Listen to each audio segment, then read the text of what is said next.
What is up, my bodyweight warriors, and welcome back to another video and another episode of the Do It Right series, a series in which we break down some of those core movements and flexibility patterns. We go through what, in my opinion, is potentially mistakes that you're making, and also I suggest some of my personal favorite exercises that I like to use for them. Today is no different. We're going to be going over the middle splits, the side splits, box splits, Chinese splits, whatever you want to call them. The split where your feet slide out sideways and you sink down into the middle. It looks very pretty for the Instagram.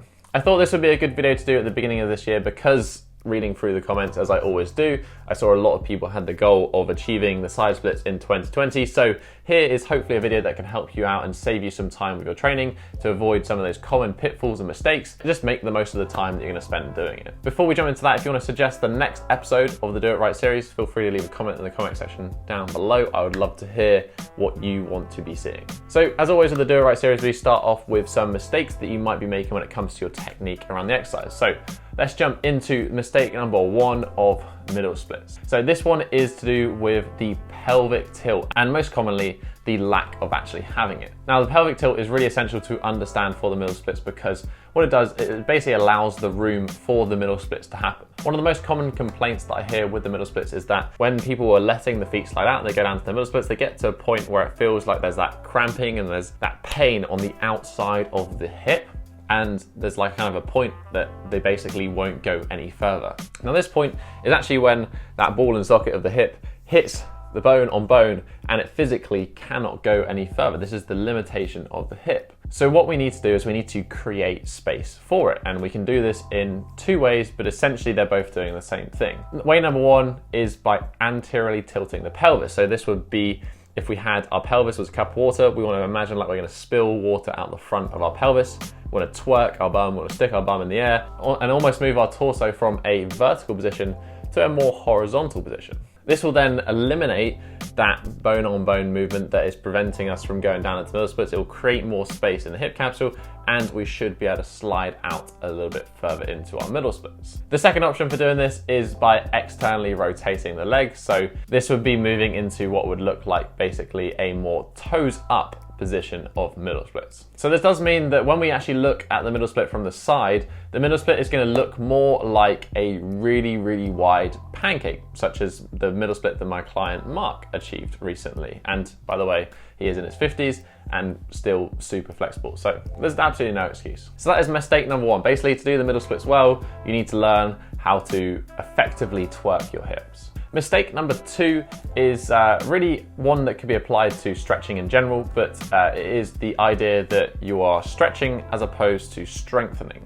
The middle splits in particular is an interesting one because there is no muscle that connects the two legs. There's nothing in between that is going to be restricting you from letting those legs slide out. What is restricting you is that central nervous system. There's an extreme fear that is kind of inbuilt into us that's just like, I don't want my legs to fall apart because something bad might happen. And this is often what limits most people with their middle split. So a lot of doing middle split training is going to be about convincing our body it's not going to die in that position.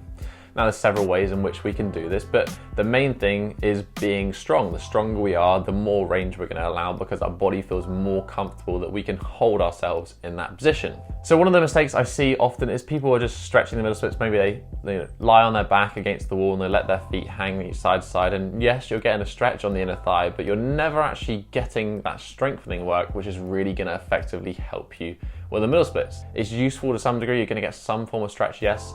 Some relaxed stretching, but you're never going to get stimulus that is high enough to actually elicit that sort of strength response. In particular for middle splits, we need to be strong in the adductors. So a really simple example of this is the horse squat. This is thrown around quite a lot online anyway. It's a fantastic example. You need to have certain strength in the adductors to be able to do the middle splits. A horse squat is a great way of scaling that. You can do it as a static hold, sinking the hips down.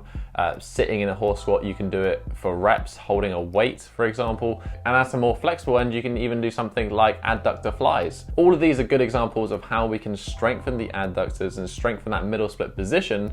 That's actually going to help us ultimately get the middle splits more than just doing some light general stretching for it. The third and final mistake is simply not giving it enough time. Now, there are obviously things out there that like get middle splits in 4 weeks, and sometimes that can be the case if you have the physical preparation there to begin with. If you're strong in that position already and you're kind of used to doing some form of flexibility work, then maybe you can get good results with your middle splits. But I think for the majority of people, it's a movement that's just going to take a lot of time. Personally, it took me 1 year. Some of that was figuring out what exactly was going to work for me. I didn't know a lot of things I'm sharing in this video when I first started doing it. As with anything, we make mistakes along the way. But just be prepared that you're not going to get this in the next month, or it's very unlikely for most people that you're going to get this in the next month. If you do, congratulations. But be prepared to put in 6, 12 months, 18 months of hard work to get and establish a decent middle split. It's not going to be a walk in the park. Right, so with those 3 mistakes in mind, you are prepared to set off on your middle split journey. I wanted to share with you a couple of my personal favorite exercises that I think are very useful for better understanding the middle splits. Exercise number 1 actually comes from my main man, Emmett Lewis. As you well know, I am a big fan of Emmett. He's helped me a lot and taught me a lot. This drill is from him, so link to him in the description down below. And what this is actually about understanding the hip position I mentioned earlier, that anterior pelvic tilt of the middle split, using something called the horse stance slide out. So this is basically where we start in a horse stance position, and by starting in the horse stance position, we're going to already set the hip position that we need for the middle split. So we're going to set that anterior pelvic tilt, we're going to think about the external rotation of the knees, and then all we need to do here, supporting our weight with our hands slightly, or if you're a badass, not supporting it at all, we're just going to let those feet slide out as far as we can into a middle split, maintaining a bent knee to begin with, maintaining those feet straight ahead. And then as we get down more into our lower range, we can either maintain that like super wide squat position, or if it feels more comfortable, we can let those feet turn up, we can straighten the legs, and we can sink down into our middle splits. So sometimes by doing this drill, doing these horse stance slide outs for a few sessions and better understanding actually the technique of doing the middle splits, you will see some big gains in a very short period of time, just because you've simply created that space in the hip for the middle splits to happen. So you can perform this one sliding in and out of your middle splits just for reps. You can use it as a warm-up for your actual middle split training. You can use it as the main drill. Play around with it as you want to.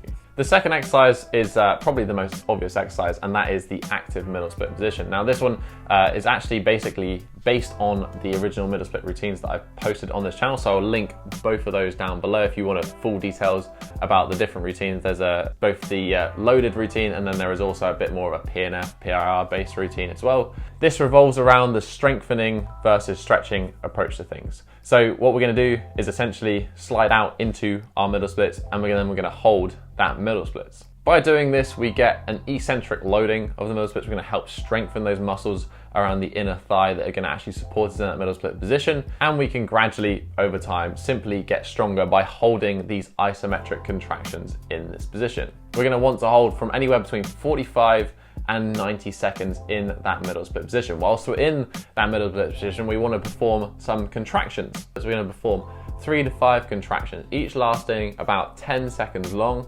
And during those 10 seconds, we're going to try and squeeze the ground in between our feet as hard as we can for those 10 seconds. You're then going to breathe out, take a couple of nice deep breaths, let the feet slide out a little bit longer, and you're going to repeat that, as I said, for 3 to 5 repetitions over the course of sliding out into close to your max hold. You're going to want to stop sliding out once you get to a position that you can't hold for longer than 20 seconds, and then you're going to want to hold it for 20 seconds at the end, and then that is your set complete. As I said, it should last about 45 to 90 seconds.